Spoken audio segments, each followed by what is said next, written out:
நான் மதுவை சந்திக்காம அவளை காதலிக்காம இருந்திருந்தா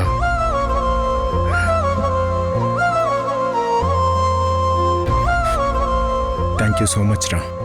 டே, நைட் நீ டோட்டலா அன்கான்ஷியஸ் ஆனதும் நான் கொஞ்சம் பயந்துட்டேன்டா. அணுக்கிட்ட நான் காமிக்க வேண்டிய மொத்த அன்பையும் காதலையும் காட்டாம அவ்வளவு சீக்கிரம் இந்த உலகத்தை விட்டு போக மாட்டேன். அணு விஷயத்துல ஒன்று நினைச்சா எனக்கு ரொம்ப பெருமையா இருக்குடா. ஆனா அதே நேரத்துல இந்த மாதிரி சுச்சுவேஷன்ல கூட அவங்க உன்னை பார்க்க வராம இப்படி அவாய்ட் பண்றத நினைச்சா ரொம்ப ரொம்ப இரிட்டேட்டிங்கா இருக்குடா.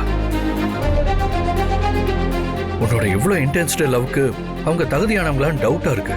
அனு ரொம்ப நல்ல பொண்ணு ராகம்.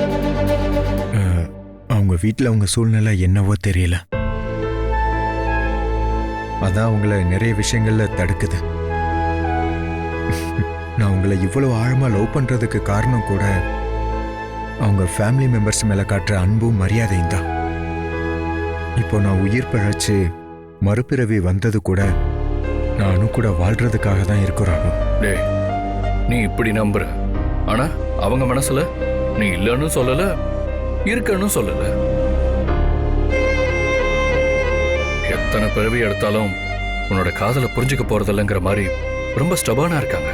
அந்த அழுத்தத்துல இருந்து அவங்கள வெளியே கொண்டு வர்றது தான் கடவுள் எனக்கு கொடுத்த டாஸ்க் ராகம்.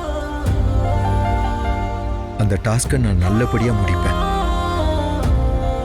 உன்னோட சப்போர்ட் தான் எனக்கு இப்ப இருக்க பெரிய பலமே. நீதான் என்னோட ஒரே நம்பிக்கை. சரி, நீ ரொம்ப ஸ்ட்ரெயின் பண்ணிக்காத, கொஞ்சம் ரெஸ்ட் எடு. ஹலோ, யா,